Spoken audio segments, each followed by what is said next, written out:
Greetings, DMARC fans. Al Iverson here. Time to answer another question. This time around, we're going to have a little bit of geeky fun with it. And I'm going to answer the question, what is external domain verification, specifically as it relates to our good friend DMARC? That's domain-based authentication, reporting, and conformance. It's a spec that lets you show off that you have all of your email properly authenticated, lets you report on people trying to phish or spoof your domain, lets you monitor to make sure that all that mail that you send is authenticated correctly, and most importantly, helps you protect your domains against phishing and spoofing by letting you publish a policy record that lets you tell the world to reject your mail if it is not authenticated properly. It's really a key component of any sort of anti-phishing or anti-spoofing strategy. This is a specification defined in RFC. These are RFC is a request for comments document. It's the specifications library for a whole bunch of stuff on the internet, a whole bunch of the backend stuff, how it all works. Specifically, in this case, it is RFC 7489. And the actual question is this. This comes from Reddit last week. I took a screenshot of this because I thought it was a great question and I wanted to save it and talk about it here. And the question is this. Good morning. I have several domains, myname.de/ch/com/net, and an IT domain. How can you now allow all emails, all DMARC reports to be delivered to the IT domain?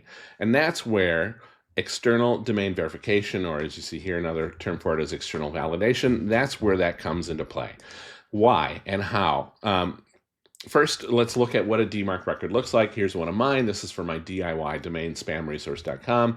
You can see I've got this RUA set up in my DMARC record. Reports are going to ValaMail. Reports are also going to a mailbox at Wombat Mail, one of my other domains. So I capture reports so that I can pull out the XML files and do fun, geeky stuff with them.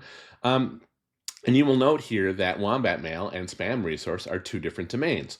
So for mailbox providers who generate DMARC reports to be willing to send DMARC reports to wombatmail.com, they've got to have this external destination verification DNS record in place with the receiving domain. The receiving domain, in my case, Wombat Mail, if I want to receive DMARC reports for domains other than Wombat Mail, I've got to set up that DNS record.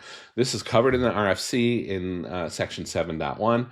And if you don't do this, you might receive some reports because not everybody follows the spec perfectly, but you're going to miss out on a bunch of DMARC reports. And this is something that DMARC providers take care of for you. So if you're using ValaMail or some other DMARC software as a service tool, we're already set up. We've got this DNS record in place. We take care of this for you. But if you're a DIYer or you just want to learn more about the spec and how this all works, this is where this video can help you understand that. So for Wombat Mail, I wanted to receive DMARC reports at Wombat Mail, so I had to create that verification record in DNS for the Wombat Mail domain. So this is a screenshot of my Namecheap DNS dashboard. I set up a wildcard. That's what this asterisk means. This means match anything. Anything query ._report._DMARC.wombatmail.com is going to return the text v equals DMARC1, which is the pass result saying it's okay to send Wombat Mail DMARC reports for that domain. Now, I set up a wildcard. If you don't want to do a wildcard, meaning you don't want to accept DMARC reports for everybody, that's okay. You could do it individually too. You could just say, I want to accept reports for spamresource.com. I could set up spamresource.com ._report._DMARC.wombatmail.com. At the end of the day, regardless of which one of these you do, you want it so that when the mailbox provider who's generating the DMARC report gets ready to send that, they're going to look up for this verification record, this text record in DNS for spamresource.com ._report._DMARC.wombatmail.com. They're looking for this positive result here, this v equals DMARC1. This is my me as domain owner, Wombat Mail, saying that I am okay to receive DMARC reports for this domain. And again, I chose to put in a wildcard because I'm okay receiving DMARC reports for any domain that might point at me. In theory, bad guys could set up a million domains and mail bomb me with reports, but that's not actually that easy to do. So I'm not super worried about it. Your mileage may vary. A lot of DMARC providers, they have very enterprise infrastructure, and they're not able to deal with things like denial of service or other attacks. So, they're already in a better position to do it. But even as a DIYer, I'm not super worried there. But if you are, again, you don't have to do the wildcard. You could do it individually.